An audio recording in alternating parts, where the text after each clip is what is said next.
Hi good afternoon. CNBC आवाज Motilal Oswal studios में आप सबका स्वागत है। बारी है आज के थर्सडे के सास बहू और सेंसेक्स की, और आमतौर पे गुरुवार के दिन अपनी मदद करने के लिए कोलकाता से ओम कैपिटल के राजेश अग्रवाल सर रहते हैं। Rajesh sir, hi good afternoon. Good afternoon sir. Thank you so much जुड़ने के लिए। बस आता हूं आपके पास। पहले जरा सीएनबीसी आवाज के शो में जो महिला गण हैं, जैसे राजेश सर कहते हैं, या फिर महिला दर्शक हैं जैसा मैं कहता हूं, आपको अगर रीच आउट करना है तो वो तरीका आपकी स्क्रीन पर रख दिया जाए। व्हाट्सएप इस समय तो खैर वो कॉल खुला हुआ है इसलिए ये ऐसा इंडिकेशन आ रहा है, अदरवाइज ये व्हाट्सएप नंबर है 7045220000 जो इस समय लाइंस खोली हुई है, अदरवाइज वो बंद रहती हैं। पर हाँ, व्हाट्सएप पूरे टाइम चलता रहता है। और फ्लिप होगा तो हमारा ईमेल आईडी भी स्क्रीन पर आ जाएगा। आप लोग रीच आउट करिए किसी दिन म्यूचुअल कंसेंट से, जो आप हमारी टीम और आपके बीच में होगा संपर्क, उसके बाद किसी दिन अपन लोग इसी प्लेटफॉर्म पे बातचीत कर रहे होंगे। कौन बेहतर राजेश सर जैसा कोई बाजार का दिग्गज, बाजार का वेटरन जो अपनी क्वेरी सॉल्व कर दे। और क्या चाहिए, बस आपको करना ये कि व्हाट्सएप, ईमेल, जो पसंद आए विकल्प, उसके थ्रू चिट्ठी पत्री भेज दीजिए। ओके चलिए भाई, अब जरा सा थर्सडे का भारतीय, आज बड़ा दिन था। आज मंथली एक्सपायरी थी एनएससी के सारे कॉन्ट्रैक्ट्स की। निफ्टी 50, निफ्टी बैंक थी क्या है, अभी तो है, आज का दिन है। निफ्टी, निफ्टी बैंक, फिर निफ्टी, इन सब की एक्सपायरी की तैयारी कर रहा हूं। बढ़िया एक्सपायरी रिलेटेड मूव, ये देखिए आपकी स्क्रीन पे निफ्टी बैंक पिछले आधे घंटे में क्या सॉलिड कवरिंग के मूव्स यहां बनते हुए। और इस मूव ने किया क्या, निफ्टी बैंक ने एक तो वो क्रूशियल 57,000 के बैरियर को ब्रीच करा।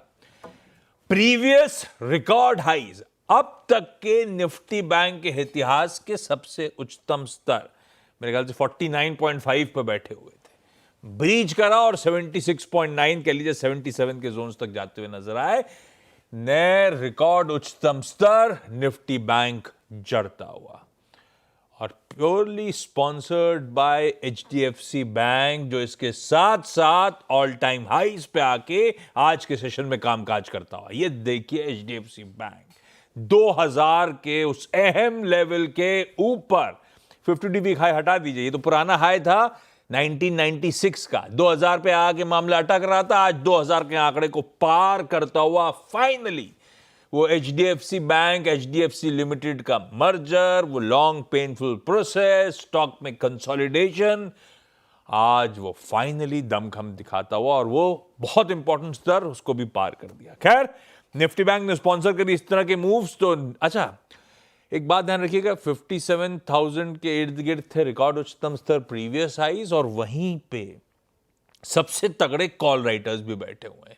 तो उसी लेवल्स के आसपास आके अब इस समय थोड़ा सा हम कोर्स करेक्ट करते हुए थोड़ा सा ठंडा पड़ते, कोई दिक्कत नहीं। अब निफ्टी बैंक की इस रैली ने किया क्या, निफ्टी में और जान फूंक दी। आज सुबह ही मैं बता रहा था कि कल जो पेनल्टीमेट सेशन था, जब हम लोग 25,200 के ऊपर क्लोज हुए, वो 180 ट्रेडिंग सेशन बाद करा था हमने ऐसा। कल 200 पॉइंट ऊपर थे, जोड़ लीजिए उसके ऊपर 250 पॉइंट की और तेजी। तो बैंक स्पॉन्सर्ड ये अप मूव्स इस समय, और 25,400 के ऊपर अब निफ्टी 50 ट्रेड करता हुआ। तो आप कह लीजिए प्योर ब्रेकआउट, बढ़िया तरीके से ऑन द वे अप। वो बैंड का जो आकलन करना था आपको, 25,200, 222, 25,300 या 250 से 350 का बैंड, सब ट्रेजेक्टरी के ऊपर अब निफ्टी 50 इस समय कामकाज करता हुआ। तो निकल गए फाइनली उस बैंड से, तोड़ दियो फाइनली दीवार हमने।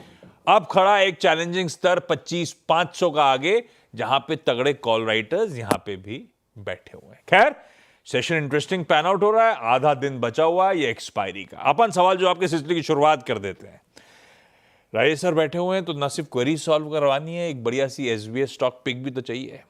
सब आपको आपकी स्क्रीन पे रेडी नजर आएंगे, मुस्कुराते हुए नजर आएंगे। अपन नासिक जा रहे हैं, बेंगलुरु और मुंबई। सबसे पहले नासिक से स्वाति मैम जुड़ती हुई। स्वाति मैम, हाय, गुड आफ्टरनून, नमस्ते आपको मैम। स्वाति मैम, कब से स्टॉक मार्केट में जुड़े हो? मैं 5-6 साल से कर रही हूँ। 5-6 साल पाँच कैसा छह है? साल से नासिक खूब पैसा आ रहा है क्या? आ रहा है वैसा। हाँ, तो 2 ही लोग ले जा रहे हैं, एक सूला वाले ले जा रहे हैं सबको वाइन पिला पिला के, एक मैम ले जा रही हैं। मैम, पहला सवाल कौन सा? मैंने टाटा पावर के 150 शेयर्स खरीदे 223 के भाव से, तो मैं चाहती हूँ ये बेच दे या लॉन्ग टर्म के लिए रख दे। आपने क्या सोच के लिया था? लॉन्ग टर्म का सोच के लिया था? हाँ, तो बेसिकली लेकिन सवाल महाराष्ट्र ऐसा कर देता गवर्नमेंट ने हूं, तो अभी यहां पे अब मुनाफा बांध लें, बढ़िया गाड़ी कमाई हो रही है, या बने रहें अभी भी अच्छे फंडामेंटल्स, अभी भी आगे चलेगा, ऐसा पूछूं? क्या। राजेश सर, क्या जवाब होगा? अपनी एक्विजिशन प्राइस बहुत बढ़िया, ₹225 की, अपन को बढ़िया ₹225 का मुनाफा हो रहा है, बांध लूं क्या? 150 शेयर हैं, पार्शियल प्रॉफिट बुक कर लूं, या आपको का आउटलुक बड़ा ऑप्टिमिस्टिक है तो मैं बने रहूं? क्या करना चाहिए? गुड आफ्टरनून आशीष जी, बाकी भी जो महिला मित्रगण है सबको नमस्कार। जहां तक टाटा पावर की सवाल है, मैं समझता हूँ कि बहुत ही शानदार कंपनी है, और भारत की कही जाए तो सबसे बड़ी इंटीग्रेटेड पावर प्ले कहा जा सकता है, जिसकी कैपेसिटी 15.8 गीगावाट की है, और पूरे पावर के वैल्यू चेन में इनकी प्रेजेंस है। और सबसे अच्छी बात यह है कि न केवल कन्वेंशनल में बल्कि रिन्यूएबल में भी ये जा रहे हैं। और इस वक्त इनकी जो क्लीन एनर्जी की कैपेसिटी है वो 6.9 गीगावाट की है, और 9.9 गीगावाट अंडर कंस्ट्रक्शन है। 2030 तक रिन्यूएबल में एक बड़ी कैपेसिटी उभर कर आएगी, जिससे न केवल इनके मार्जिन्स वगैरह में भी सुधार होगा, प्रोफाइल भी बढ़ जाएगी, कैपेसिटी बढ़ जाएगी। मैं समझता हूँ कि अगर इन्हें पैसे की जरूरत नहीं है तो यहाँ बने रह सकते हैं। और साथ ही मैं ये भी कहना चाहूंगा कि जो दर्शक देख रहे हैं वो चाहे तो यहाँ ऐड भी कर सकते हैं। लीजिए, ऐड करने का जोन है, तो अपने को तो फिर इसका मतलब टाटा पावर में बना रहना है मैम, कोई टेंशन नहीं है। Fundamentally strong company, Rajesh sir का तो व्यू है कि यहाँ पे और पैसा लगाने वाला स्टॉक है, तो अपना तो एक्विजिशन प्राइस बहुत बढ़िया है, अपन अपनी पोजीशन को होल्ड करके चलेंगे। अच्छा, एक चीज बताना भूल गया, जब मार्केट में रैप कर रहा था आधे दिन का, आज सुबह मैंने कह दिया था mid cap small cap back to back 4 दिनों से उछाल दिखा रहे थे। आज सुबह पस पड़ के मुझे लगा कहीं नजर ना लग गई हो, एटलीस्ट अब मिड कैप वगैरह सब इन ग्रीन आ गए हैं, और आज लार्जली लार्ज कैप्स का दिन है। तो ये पिछले 4 दिनों से अच्छे मूव्स के बाद थोड़ा सा कह लीजिए बैक सीट पे ब्रॉडर मार्केट से, कोई दिक्कत नहीं, ये हेल्दी भी है बाजार के लिहाज से। खैर, बेंगलुरु से सुजाता जैन मैम। सुजाता मैम, हाय, गुड आफ्टरनून सुजाता मैम। या गुड आफ्टरनून आशीष जी, हम राजेश जी। मैं राजेश जी को पिछले 10 साल से फॉलो कर रही हूँ, और मुझे उनकी एडवाइस बहुत अच्छी लगती है, पहले तो मैं ये कहूंगी। हमें पता था, इसीलिए जब आप जुड़ रही थी उसी दिन राजेश सर को इनवाइट किया। ओह, थैंक यू। ओके, तो मेरी पहली क्वेरी है बजाज हाउसिंग फाइनेंस के लिए। हाँ। मैंने 160 रुपीज में 200 शेयर लिए थे, तो अभी मैं लॉस में बैठी हूँ, अप्रोक्सीमेटली 40 रुपए के लॉस में। नहीं तो तो मुझे क्या ये लिए क्यों थे? चल रहा था उस टाइम पे, तेजी हो रही थी तो आप घुस गए थे, ऐसा सोच के कि और चल जाएगा यहां से निकल जाऊंगी? मेरे लेने के बाद में 175 तक भी गया था, पर मुझे लगा कि थोड़ा और मुनाफा ले लूं, लेकिन वो अब 40 रुपए के लॉस में बैठी हूँ। तो मुझे होल्ड करना चाहिए, लॉस में निकल जाना चाहिए, या समझ गया एक्यूमुलेट सवाल। करना? एक बात बताओ, 10 साल से राजेश सर को फॉलो कर रहे हो, मुझे याद पड़ता है 10-15 साल से राजेश सर जैसे दिखते थे आज तक बदले नहीं है, वैसे के वैसे दिखते हैं। आपका ऑब्जर्वेशन क्या है? बिल्कुल, लेकिन मैं आपके लिए भी कहूंगी, आप बहुत अच्छे होस्ट हैं। वो तो आप मेरे शो में बैठे हो इसलिए बोलना पड़ रहा है, तारीफ सिर्फ राजेश सर की है, पर थैंक यू उसके लिए। राजेश सर, क्या करना चाहिए भाई? हम में से बहुत सारे, क्योंकि पेडिग्री अच्छी थी, नाम अच्छा था, आईपीओ के समय वो यूफोरिया बना, बहुत अच्छी लिस्टिंग में, हम सब फंसे हुए हैं ऊपर के स्तरों पे। बजाज हाउसिंग फाइनेंस में करें क्या? पहले तो सुजाता जी को धन्यवाद आपके काइंड वर्ड्स के लिए। अच्छा मोटिवेशन मिलता है आशीष जी के साथ और ज्यादा आने के लिए। और आपने सही कहा कि आशीष जी एक बहुत अच्छे होस्ट हैं, जो न केवल दर्शकों को बल्कि हम गेस्ट को भी बहुत कंफर्ट देते हैं। सब मजे बजाज लगा हाउसिंग आपने। फाइनेंस हाँ हाँ। बजाज हाउसिंग फाइनेंस की अगर बात की जाए तो भारत की दूसरी सबसे बड़ी हाउसिंग फाइनेंस कंपनी है, और 4 साल में अगर आप देखें 6 साल में कई गुना इन्होंने अपनी लोन बुक बढ़ाई है और इस वक्त अगर आप देखें तो 1,14,000 करोड़ के आसपास की AUM है। और जिस तरीके से RBI ने कट किए हैं, लिक्विडिटी बढ़ाई है, उन सब चीज़ों को देखते हुए मुझे लगता है आने वाले दिनों में housing finance as a sector अच्छा परफ़ॉर्म करेगा। आपकी खरीद के भाव से ये नीचे है नो डाउट, लेकिन मैं समझता हूँ कि यहाँ पर आपको बने रहना चाहिए और हमारा अंदाज़ा है कि अगर कोई साल, 1.5 साल इसमें बना रहता है तो अच्छे मुनाफ़े पे आ सकता है। तो आप बिल्कुल बनी रहें। बने रहिए मैम, होल्ड करिए, पेशेंस रखिए थोड़ा सा, वो पेशेंस को टेस्ट कर रहा है, ये तो सच है। मुंबई से मोहिनी अमोल जी जुड़ती हुई। Mohini ma'am, good afternoon Mohini ma'am. Good आप आफ्टरनून। कब से स्टॉक मार्केट जुड़े मोहिनी मैम? पहला सवाल कौन सा है राजेश सर के लिए आपका? 1 साल से जुड़ी हूँ सर। मेरा पहला सवाल है, टाटा स्टील लिया है मैंने 177 पे 1200 लॉट। टाटा स्टील लिया है 1200 के भाव पे? नहीं नहीं 1200, सॉरी 1200 क्वांटिटी ली है ऐसा? जी जी। तगड़ी पाएंगे तो। और ये क्या सोच के लिया, लॉन्ग टर्म के लिए लिया था या मेटल था, ट्रेडिंग वेडिंग का मन था? ट्रेडिंग का ही था सर, बट जैसे ही लिया वैसे उसने नीचे आना स्टार्ट किया तो और एवरेज करते करते यहाँ तक आ गए। अपनी बाइंग का प्राइस क्या है प्लीज रिपीट करना, क्योंकि स्क्रीन पे दिखा नहीं रहे डायरेक्टर साहब, शायद आउट ऑफ सिलेबस भेज दिया आपने। क्या बाइंग का लेवल है? 177। Rice sir 170। ट्रेडिंग के लिए लिया था, स्टॉप लॉस नहीं लगा था, अपने को नुकसान हो रहा है 20 रुपए का अब। और लॉजिक था, अच्छा रुकने को बोलने तो रुक सकते हो आप, ऐसा है क्या?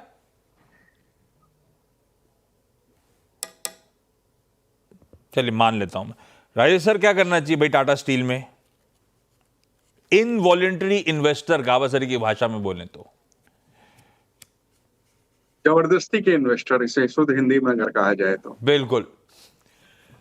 देखिए, मैं आपके साथ पहले तो ये कहूँ कि अगर आपने ट्रेडिंग के लिए कोई स्टॉक लिया है तो सिर्फ ट्रेडिंग का ही इंटेंशन रखें और स्टॉप लॉस और रेजिस्टेंस लेवल्स जो भी आपने बनाए हो या किसी ने सुझाए हो उसे फॉलो करें।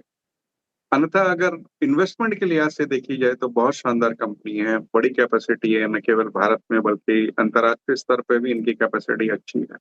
दिक्कत इस वक्त हमें सबको पता है कि टैरिफ वगैरह को लेकर के चल रही है, लेकिन अगर मेटल्स एज ए होल देखा जाए तो लंबी अवधि में एक अच्छा मुनाफा दे सकते हैं, कम से कम मौजूदा स्तर से, खास करके टाटा स्टील, जिंदल स्टील ऐसी कंपनियां। कुछ दिक्कतें चाइना रिलेटेड रहती हैं मेटल पैक में, बट अगर आप लंबी अवधि के लिए बने रहे तो मैं समझता हूँ इसमें 180 के टारगेट्स आ सकते हैं। 180 के तो होल्ड करना पड़ जाएगा थोड़ा सा और लंबा मैम। अपन घुसे तो ट्रेडिंग के लिए थे, इमीडिएट गेन्स के लिए थे, लेकिन अब शायद थोड़ा सा रखना पड़ेगा अगर आप चाहते हो कि लॉसेस से बचें, क्योंकि इवेंचुअली फिर 180 पर वो आपके भाव के आसपास आ रहा होगा जब आप निकल पाओगे। स्वाति मैम अगला सवाल।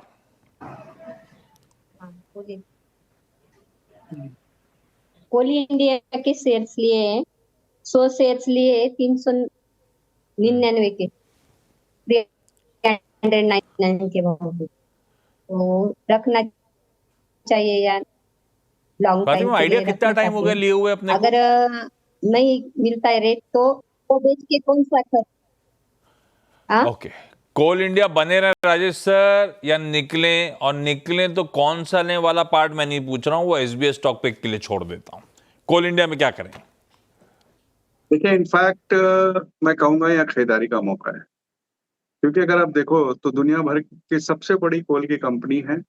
भारत में करीब करीब 82% जो कोल प्रोडक्शन होता है वो कोल इंडिया के द्वारा हो रहा है और 57% कमर्शियल एनर्जी की रिक्वायरमेंट ये फुलफिल कर रही है। करीब करीब 82 माइंस है 8 स्टेट्स में और लगातार अच्छी बढ़त बनी हुई है ऑफटेक्स में। और जिस तरीके के समीकरण बने हुए हैं उसे देखते हुए कुछ नेट जीरो एमिशंस के लिए इन्होंने एक 83 मेगावाट का सोलर कैपेसिटी का प्लांट भी लगाया है, जिससे आने वाले दिनों में थोड़ा सा और रिन्यूएबल में के थ्रू भी जाएंगे। कुछ अलग मिनरल जैसे लिथियम वगैरह में भी जा रहे हैं और मुझे लगता है कि सरकार का जो रवैया है इंपोर्ट पे डिपेंडेंस कम करने का, तो कोल इंडिया की खपत भी बढ़ जाएगी। डिविडेंड तो बहुत ही अच्छा देती है, कम से कम लॉन्ग टर्म के लिए आपको स्टॉक में बने रहना चाहिए। लॉन्ग टर्म के लिए स्टॉक में बने रहे। सुजाता मैम अगला सवाल। मेरी दूसरी क्वेरी है Gujarat mineral development corporation GMDC उसके भी मेरे पास 200 शेयर है एट द रेट ऑफ 390। तो राजेश सर एक्टिवली ट्रैक करते, हाँ सॉरी प्लीज पूछो। हाँ, उसमें मुझे क्या करना चाहिए? राजेश सर एक्टिवली ट्रैक करते हो आप जीएमडीसी, क्या करें? सही कहा आपने आशीष जी, कई वर्षों से जीएमडीसी ट्रैक कर रहे हैं, कई बार हमने रिपोर्ट भी निकाली है और मैं समझता हूँ कि बहुत शानदार कंपनी है। अगर आप देखें तो भारत की दूसरी सबसे बड़ी लिग्नाइट मैन्युफैक्चरिंग कंपनी है। लिग्नाइट वो होता है जो कोयले के सब्स्टिट्यूट के हिसाब से काम में लिया जाता है और फोकस कंपनी का जो भविष्य है बहुत अच्छा है। और सबसे बड़ी बात है कि अब ये एनर्जी में भी अपनी बढ़त बना रहे हैं। 205 मेगावाट का रिन्यूएबल एनर्जी का भी प्लांट इनका है, 205 का थर्मल का है और करीब करीब 1900 करोड़ रुपए इनके पास कैश है। डिविडेंड अच्छा देती है, कंपनी के प्रोस्पेक्ट्स बहुत अच्छे हैं, लंबी अवधि के लिए एक बहुत अच्छा स्टॉक है। मैं समझता हूँ बने रहना चाहिए स्टॉक। एक सवाल और, मोहिनी मैम अगला कौन सा? सर आईआरसीटीसी के है, 812 के भाव पे लिया था, 19 शेयर है। ये भी ट्रेडिंग वाला था। फरवरी सर में आईआरसीटीसी बहुत दिनों से सबके रडार के बाहर ही चला गया और कुछ कर भी नहीं रहा, इसलिए शायद रडार के बाहर है। क्या करना चाहिए हम लोग को? आपने सही कहा आशीष जी, ये स्टॉक को देखकर मुझे भी बहुत आश्चर्य होता है कि इतनी अच्छी कंपनी होने के बावजूद कुछ करके नहीं देता निवेशकों को। अगर आप देखो तो domestic travel and tourism industry में एक बहुत ही शानदार भूमिका ये निभा रहा है और मोनोपोली है इनके। 4 बिजनेस में 3 तो मोनोपोली है, पर टिकट के, केटरिंग के और रेल नीर के जो पैकेज ड्रिंकिंग वाटर उसमें इनकी मोनोपोली है। और जो ट्रैवल एंड टूरिज्म है वो भी हल्का हल्का बढ़ रहा है।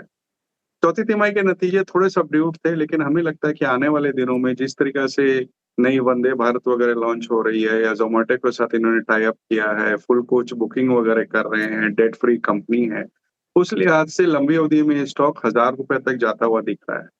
समय अवधि 12 से 18 महीने की लगा सकते हैं और स्टॉक में खरीदारी भी की जा सकती है। ओके, चलिए इस नोट पर स्वाति जी, सुजाता जी और Mohini ji, thank you so much जुड़ने के लिए, इस प्लेटफॉर्म पे अपनी क्वेरीज रेज करने के लिए। राजेश सर आप बने रहो, ब्रेक के उस पार एसबीएस स्टॉक पिक लेकर आते हैं। आ रही है आज के एसबीएस स्टॉक पिक की। राजेश सर, आज का सबसे बढ़िया आइडिया कौन सा? देखिए, एसबीएस के हिसाब से मैं लॉयड मेटल के साथ जाना चाहूंगा। पहले भी हमने कई बार आपके साथ और चैनल पे हमने डिस्कस किया है, बट अभी भी हमें ये बहुत अच्छा लग रहा है। अगर आप देखें तो स्टील, स्पॉन्ज और पिग आयरन में एक बड़ा प्लेयर है, 32,700 करोड़ का एक्सपेंशन कर रहे हैं।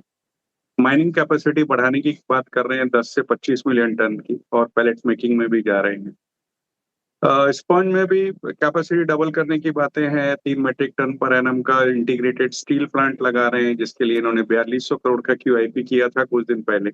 और अब कुछ दिनों पहले इन्होंने माइंस डेवलपमेंट और ऑपरेशंस में भी जाने का अनाउंसमेंट किया है, जिससे लग रहा है कि कंपनी के जो इंटेंशंस है वो माइनिंग सेक्टर में जाने को भी है, और जो कि उनके स्टील बिजनेस को बहुत ज्यादा मजबूत करेगा। आने वाले दिनों में यहाँ से अच्छे नंबर्स की उम्मीद बनती है, मार्जिन्स में सुधार देखा जा सकता है। चौथी तिमाही के नतीजे थोड़े दबाव में थे, लेकिन उसके पहले अगर आप देखेंगे तो कई क्वार्टर्स तक बहुत अच्छे नतीजे दिए कंपनी ने। मैं समझता हूँ मौजूदा स्तर से कम 15-20% की बढ़त आने वाले 1 साल में बिल्कुल हो सकती है। ऐसा? अच्छा ये तो ठीक है। सितारे जमीन पर देखी नहीं देखी? आपने कहा था ट्यूसडे को देखूंगा। जी, अब आपने कहा था अच्छी है तो हम गए थे देखने के लिए। मैंने अच्छी नहीं कहा था, मैंने कहा था मैं कंफ्यूज हूं कैसे रेट करूं। बुरी भी नहीं लगी, देख लिया तो कुछ मतलब अब वो फंस गया था मैंने तो 10 में से 7 टाइप बोला था आपको। कैसी लगी आपको? नहीं, देखिए क्या है कि पिक्चर अच्छी है, इसमें कोई दो राय नहीं है।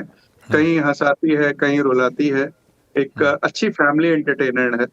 और कुछ डायलॉग बहुत अच्छे लगे, जैसे कि एक डायलॉग था, मुझे जहां तक याद आता है कि हमारी तकदीर हाथों की लकीरों पे नहीं क्रोमोसोम पे लिख कर आती है। ये बहुत हिटिंग डायलॉग था, लेकिन उस फिल्म में ऐसा कुछ नहीं था जो हमने पहले नहीं देखा हुआ।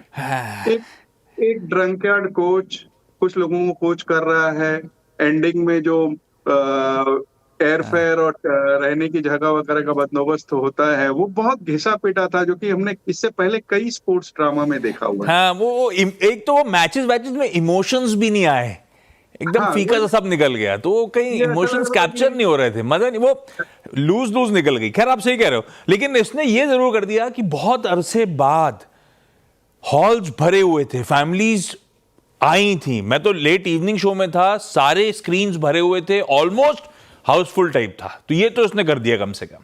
मूवी या, अपने आप ये में बात ठंडी है, ये सही तो मैं है। मानता हूँ। क्योंकि शुरू के 2-3 दिन हालत बहुत खराब थी, और उसके बाद वर्ड ऑफ माउथ से ये पिक्चर चली। एकदम शोले वाली स्टोरी रिपीट हुई। शोले भी पहले हफ्ते में एकदम जीरो कलेक्शन था, और उसके डूब गई बाद थी, जो हाँ। हुआ वो इतिहास है। तो मैं समझता हूँ कि ठीक है, बाद में वर्ड ऑफ माउथ पे चल गया, अच्छी कलेक्शन आ रही है, बट ऐसा कुछ भी नहीं है जो हमने पहले ना देखा हो। नहीं, आई एग्री। अगले हफ्ते मैंने, पता है, ट्विटर पे पूछा था पंचायत सबको कैसी लगी, अभी तक देखा नहीं था मैंने। कईयों ने बोला राजेश सर से पूछो ना, आप राजेश सर से पूछो, अभी समय नहीं है पूछने का, नहीं तो ये हुक की तरह छोड़ जाता हूँ। वैसे देख ली नहीं देख ली, ये बताओ। मैंने देखी नहीं है, क्योंकि अभी मेरा राना नायडू का सेकंड सीजन ठीक है, बस तो ये अगले हफ्ते का हुक है भैया, राजेश। राजेश सर के साथ। ब्रेक ले रहा हूँ Rajesh sir, thank you so much जुड़ने के लिए।